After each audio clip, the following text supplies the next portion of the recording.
Aldaw, Sir Perch. Diyos maray Aldaw sa imong parantabay. Gari halo-halo mi day ka na interview Iyo ta sige ang pakiarado sa Manila. Gari busy ka naman sa sarong kampanya. Alright. Sige, paano po? Siguro ito muna sukasun man na nagluwas na pinag-dismiss kan COMELEC na pinag-file mong disqualification case. Ano po ang status this time? Pero gusto ko kuta na nga ning ilinaw na ining fig-file kong kaso questioning the qualification ni Gob para mag-file ning kandidatura sa pagka-mayor. Ini talagang pig-asa nita ining magiging proseso legal lang data ini pigkakapital sa kampanyahan. Pero salamat sindaman sa na mismo ang nagpaluwas kang Bareta. Kaya kita ngunya nagpapariwanag totoo man pigukumpirma nita na kang February 6 nag-file kita ning disqualification case base sa kakulangan niya bilang Pilipinong siyudadano na magdalagan bilang mayor. Ini ang ebidensya sarong authentic na dokumento hari sa PSA na nagpapatunay. Ang birth certificate niya makakapagpatunay na bako siyang Pilipino, purong Chinese ang sa inyang nasyonalidad pag-abot naman sa birth certificate niya. So iyo man po ang nagtulak sa to para mag-file ng disqualification. Ining mga posisyon na ini na pigdadalaganan nita, pigreserba talaga ini ning liye para sa mga Pilipino. Di po ang nagsasabi kaya. Kaya nag-file po kita pero igwaning diit na kakulangan na dapat kapag luwas ka sa Tulfo case baga, pigsasabi ning COMELEC na dapat pag may disqualification, dapat ikabit man duman so certificate of candidacy. Kaso kandidatong tigrereklamo. So, ngunya na March 21, nagluwas ang desisyon kang COMELEC, pig-dismiss so kaso nita. Pero ito pong dismissal na ito, ang apod ka ang dismissal not on the merits. But sabihin, so merito kaso issue, dahil man pighururunan pa duman. Ang issue pa sila duman sa formalidad. So, ang nahiling kong recourse para mapaghurunan, mapaghurunan ang talagang issue kung talagang kwalipikado si Gob para mag-kandidato bilang mayor ng Virac, i-refile nita, this time now, susundon ta. Rigidly susundon ta ang pigsusugo ning rules ning COMELEC. Kaya pig-attach nita na COC. So back to square one kami. Ibig sabihin tabi Mayor, dahil possible technical aspect yon na pig-refile mo despite the fact na pig-dismiss na kan COMELEC? Day po yan.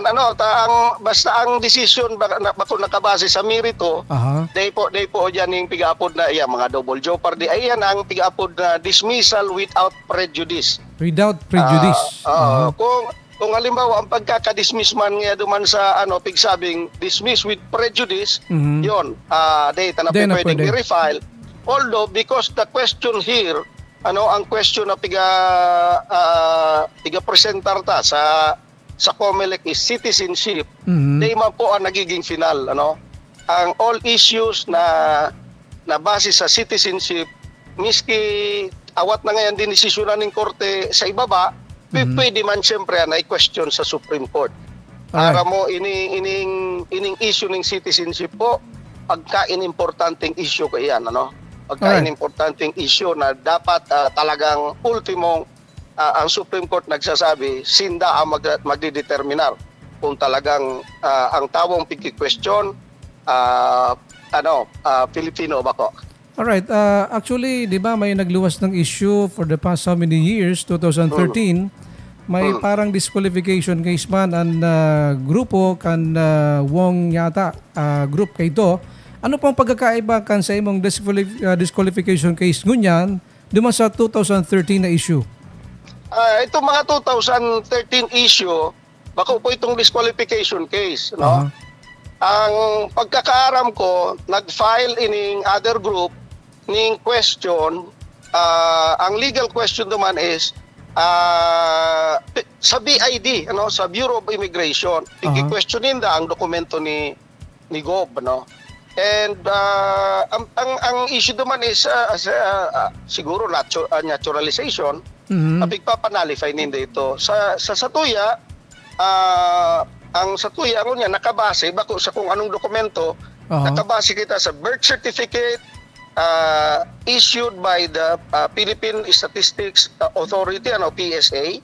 And iyan naman po talaga ang pinaka sabing number 1 na ebidensya ning sa imong pagkatawo ang birth certificate. Kung mahihiling po ni tabaga, kung kita ngayon nagre-retiro, ma-apply kita ning retirement benefits kita sa SSS, pag ang birth certificate mo ngaya may diferensya duman sa apelyido sa spelling, ang sasabihin ng SSS, patukalan mo muna, pabaguhon mo, ipakorek mo muna ang SSS mo.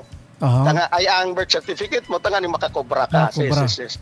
Iyon puan. Pag nag-apply ka man ning pagka-mayor, ay pagka ang nahiling man duman sa birth certificate mo, bako kang Pilipino, o kung gusto mo patunay Pilipino, kapatukalan mo man. No? Alright, paano maging araw ka? Apo, Tabi, attorney, ano? Paano nangyari po ini na almost si Governor Joseph Cua nakapag-tukaw na for how many years? For pira ng dekada yata sa Catanduanes bilang mayor and alkalde diyan po sa San Andres. Iyan po, ano, kung mahihiling mo sa proseso ng COMELEC, daiman po pigahagad ang birth certificate pag nagpapail ka ng certificate of candidacy. Ding attachment yan? Daian pigpapa-attach ang birth certificate. Kung pigdeklara mong Pilipino ka, ang pigtutubo na ng COMELEC, unless na igong mag-question sa imo. And so far, day maning lehitimong nag-question kang citizenship ni Gob, ano? It is only this time na igwaning nag-question kang citizenship niya. Okay. Based on the birth certificate. Kaya yan po, minsan nga ni baga magtataka ka kang nagreklamo sa qualification ako, ang pighagada ng COC ako. Samantalang sabi ko, mas magayon pa kaan, hagadan yun yung birth certificate, ang kandidato. Pero bako yan kabali sa mga requirements kan COMELEC pag ma-file? Day po. Kaya pala, ibig sabihin yan, so pag sumpa mo naman, kasi notaryado man yan, itong presumption na ang pinaglag mo dyan yung valid and true and correct based on your knowledge, duman mismo sa COC, ito na pigabasihan ng COMELEC. Yes. Alright. Okay, so anong magiging sitwasyon in case, kasi ang hiling ko nag-bank din so pamilya or kasi the same din ang issue ko niyan kay Vice Governor Busti Cua and the same man ang issue kay Governor Cua. So paano yung kuaninda yung pinagbasihan kang citizenship nila na as of this time yung pa rin nasa birth certificate, di ba? Sa sitwasyon ang normal case dapat igwayan in attachment na naturalization kasi nga rin nagbase sila duman sa derivative naturalization kan ama. Ang sako o dyan, di nga ako makaka-preempt kan kung ano ang sa indang depensa. It is their duty kung pasimbagon sinda ning COMELEC pag magtao sinda ang may burden kaya ning proof tanganing patunayan ninda na Pilipino sinda. Although syempre pero syempre kung magabase ka duman sa ebidensya ning birth certificate, ang prueba ang magiging conclusion mo kaya taday mo pigpatukalan ang birth certificate mo, day mo pigpakahangyan na naturalize ka ng Pilipino, ang sarong legal conclusion, habo mong i-divest ang citizenship, ang Chinese citizenship mo. Ikadua, pwedeng day ka na naturalize, taday man nakakahang duman sa imong birth certificate. Ikatulo, kung na-naturalize ka man, irregular siguro ang sa imong mga dokumento, kaya day mo pigpaagi sa proseso. Ang proseso kaya, kung nakakuha ka ng naturalization nga sa sa ano man na departamento ng gobyerno, iaagi mo sa korte. Your Honor, igwa akong naturalization na nakuha, pwede bang orderan mo ang Philippine Statistics Authority na bag-ohon ang citizenship ko duman. Ikahang na bako na akong Chinese na naturalize na ako. Ibig sabihin, ma-reflect dapat kung naka-naturalization ka, ma-reflect dapat duman sa birth certificate kan sa persona. Pigsusuguan ng Article 407, 408 ng Civil Code. Na kung igwang pagbabago, nakakuha kang naturalization, ipakahang mo sa birth certificate mo. Yun ang issue this time kasi ang nagluluwas sa nakalipas na panahon for longest years na nagserbi na bilang alcalde and governor, parang lumang issue na daw po ini tabi, Mayor. Di po naging luma. Ini ang pinaka-pormerong disqualification case na aatubangon ninda sa tamang forum, sa COMELEC po. Liliwanagon ta. Maski 50 taong kang nagsirbi, bako po ang proseso para maging Pilipino.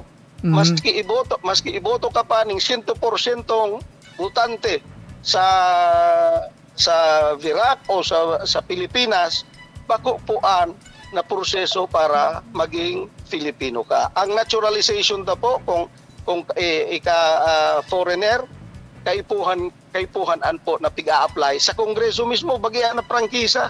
Nag-a-apply ka, mga congressman ang sa imo nag-a-approve na dapat tatanggapon ka bilang Pilipino. Bako pong eleksyon ang Alright, kasi ano po ito so possible na dapat ko tanan na remedy ni sarong individual in case gusto maging naturalized by legislation or by application, ano? Yes. Pero pong taon ang dapat para makapag-apply ng naturalization? Iyan medyo kita kiyan huru-harawigan sa Pilipinas masakit pag nag-apply ka ning takita tadakulon ang Pilipino, bihira kita. Ang pinakamadali para maging naturalized sa Pilipinas, mag-import ka sa PBA, puda makawat ka sa FIBA. Ang dami kaya pipirmahan na yung mga congressman ta ilaban ka sa sa FIBA. May ambag, may contribution sa Pilipinas. Yes. Alright, siguro aputong ko na, unless may other clarification ka pa duman sa issue niyan, kang disqualification? Aday naman po. Alright, madalagang ka bilang Alcalde Giraray and you're a former mayor of Virac. Ano po sa paghiling mo na gusto pong pwedeng piga-hiling na kaipuhan pa ni Virac, tanganing siyempre taramong parang siguro unfinished business sa Banwa ni Virac tabi, Mayor? Ay, ang importante talagang ayuson, siyempre ang kabuhayan ng mga nagtitios. Pinunanita so pagtabang sa mga parasila, parauma. Hara mo, sa gabos na development, ang pagkahuna sa ng mga tao, ang development infrastruktura. Ang iba, ang ibang mga leader, infrastruktura, ang development. Ang talagang kaipuhan, ang kabuhayan ng mga nagtitios. Kung minsan napapabayaan, nagdi-develop ang infrastruktura mo pero ang mga tao gatios. Kaya iyan po ang gusto nitang ibalik. So mga paarado nita tanganing magbarato ang mga barakalon sa saod, ang mga parasila perming igwaning kabuhayan, Kuda siyempre ang turismo nita, ang kapalibutan na gusto nitang perming mapangalagaan. Iyan man sana po ang nita, buda ang gusto nita so makamati ang tao ning patas asin matanos na gobyerno na ang yaman ning banwaan ay natitipon sa magkapilang pamilya sana. Kapag natitipon ang yaman ning banwaan sa magkapilang pamilya sana, daing oportunidad, kulang ang oportunidad ng mga nagtitios maski pa magpaadal sinda ng mga madudunong din ng aki ang oportunidad perming limitado sana. Kaya kulang ang chance ang umasenso ng mga nagtitios. Alright, maliban doon sa pagparado sa imong mga legacy man sa Virac, ano pang other para yung concrete mechanism para at least mahiling ang tao ang development ni Virac, lalo ng capital town? Ang sa tuya diyan syempre kung gusto nitang ang i-open ta sa investments sa mga investors ang munisipyo tayo man ang makakapadagdag ning hanap buhay ni mga tao, kulang kita sa job opportunities And alam mo kung ang paghahanap ng legacy, ang pinaka-importanting legacy yang maihubon mo sa mga futurong henerasyon, iyo ang patas asin matanos na gobyerno. Gabos na pigpapagibo ning mga lideres na ngaya nagpagibo ning infrastruktura, iyan madalian magaba, iyan napapara. Pero ang matanos asin tultol na gobyerno, patas, ang demokrasya, buhay na demokrasya, iyan ang pinaka mas magayon na dapat na ligasiya, ang mga tultol na prinsipyo. Alright. Sige, maraming salamat. In the coming days, siguro maabang kami sa indong aram ko na magiging mainit tabian sa indong karampanyahan niya sa Birak. Di man magpang mainit. Ang sa mong kampanya, relax lang. Relax lang. Alright, maraming salamat kami, Attorney Pusoy Sarmiento. Apa, maraming salamat sa oportunidad na madangog ang boses na ini. Alright, maraming salamat. See you.